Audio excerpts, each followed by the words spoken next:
I'm Kinskey, and today we're going to talk about the most important parenting skill we can ever have. It's a skill that none of us parents were born knowing, yet it is so critical for our child's whole intelligence.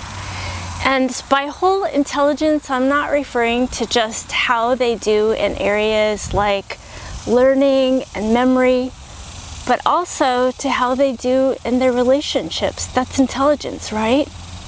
Their everyday coping, their ability to make safe choices, that's a super important intelligence. Their ability to bounce back when hard things happen in life. And probably the most important thing, how they feel about themselves. This is huge.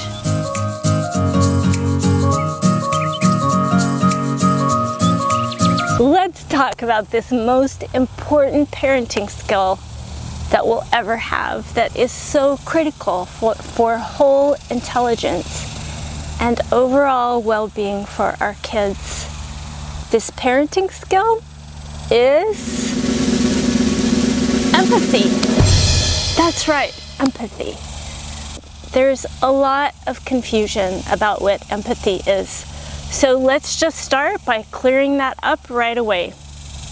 Let's talk about what empathy is and what it's not. Think of empathy as critical for what one writer describes as the emotional exhale. So empathy allows us that emotional exhale, similar to when we have a good cry and then we feel so much better. When kids, and us parents too, have the skill to remain very present with self, to remain present with feelings, we have what we can call the emotional exhale, and we feel better. We feel relief, and it is a literal release in the body and in the mind. When we're present with feelings, we know how to stay present rather than jumping into fixing or distracting, advising or teaching our kids when they're having a tough time emotionally. Instead, we listen empathically, meaning we're listening for their feelings and we're reflecting back those feelings to them. When we do that, the body on its own knows what to do because we're present. We're not emotion, we're not distracting and thereby numbing feelings. We're present so that the body can actually feel and then let go of feelings that otherwise get held as tension in the body. Ooh, that's a good point there. Let's pause. Let's just take a look at this list of behaviors that can show up in our kids when they're holding feelings or tension in their bodies because they're not expressing emotions that are with them. So those behaviors can often show up as overwhelm behaviors or discharge behaviors. You might want to just take a look and see, are any of these things that you're seeing in your child? And begin to consider if you were to bring empathy into how you're relating with them. And we're going to talk about using empathic listening in just a little bit here.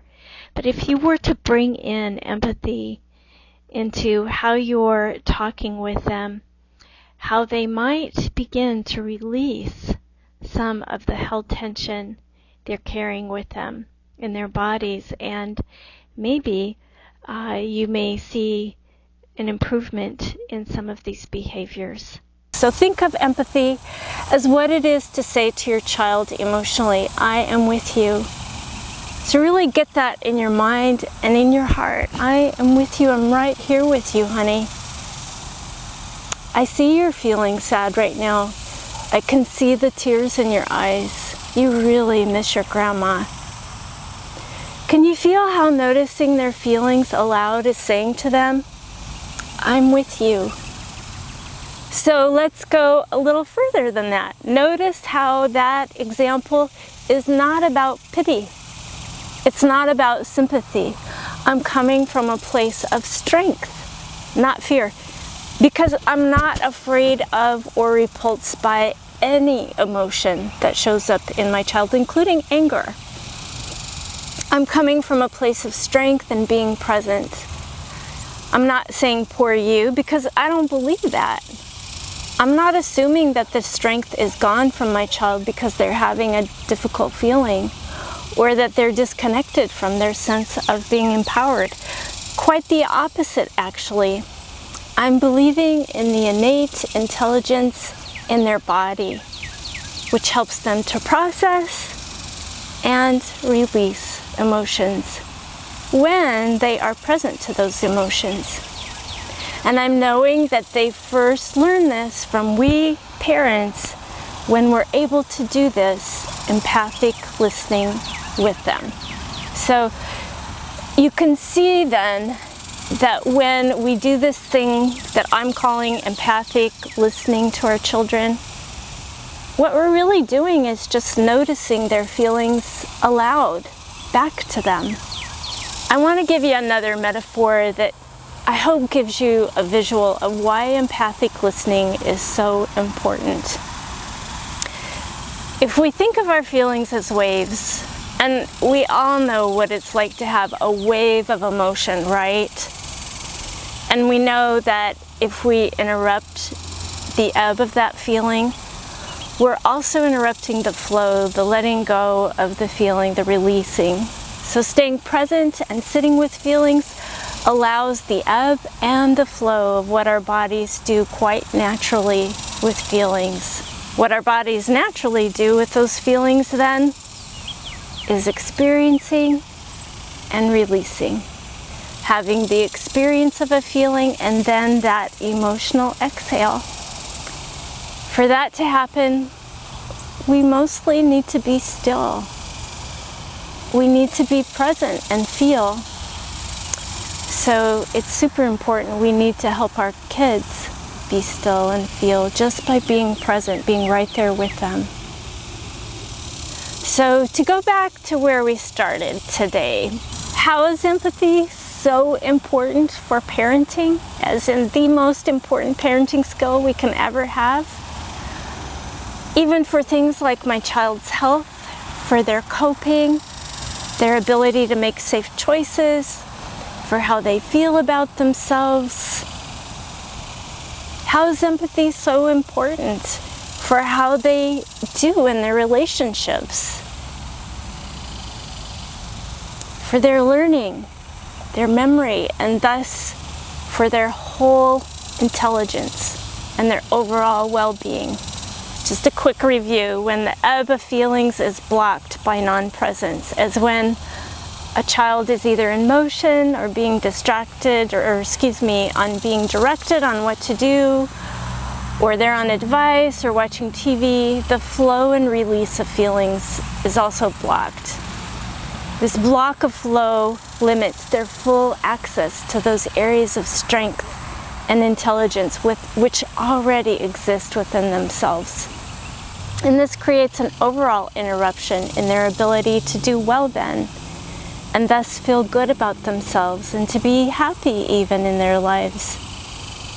In contrast, when we are present to the ebb and flow of our child's feelings, this is really key, so take this in. Their body is no longer using its resources to deal with held emotions as tension. Rather, a child is able to live in their more natural state of ease, creativity, calm alertness, and joy. And all of these things are a part of what we can call then our child's whole intelligence. And at the same time, our children are beginning to have words to describe feelings. They're developing an ability to link events and the tension in their body. They're growing awareness about how feelings to relate to the events in their lives. So this whole process, again, is awareness with feelings, and it's building emotional intelligence. When they are not holding emotions as tension in their bodies, then they are more present, which helps them to make safer choices because they're present, to develop more coping skills. They're more alert. That calm alertness also helps them to concentrate, to more easily have their memory work better. That calm alertness also, and that present also helps them to naturally have more ease in their relationships. They have more flexibility in their thinking and creativity, which is so important for seeing more options and solving problems. This is so important for the world that they live in today, and it's going to be even more so important for the world they'll live in tomorrow, where collaboration and creativity is becoming more and more important. So that's all for today. I hope this served you, and be sure to watch part 2 of this series on the most important parenting skill we'll ever have on empathy, where by the end of that video, you'll take away empathic boundary setting skills. Because using empathy with our kids isn't about just having no boundaries, no parameters, because they need for us to hold a safe container for them. So we're going to learn in the next video, how do you do that? Be sure to subscribe here so you'll get automatic updates on the next videos I post. And if you're watching this anywhere else but my vlog, head on over to kathykinskey.com. Subscribe there too, because I share things on that vlog site which I don't share anywhere else. Thanks for listening, and I'll see you soon.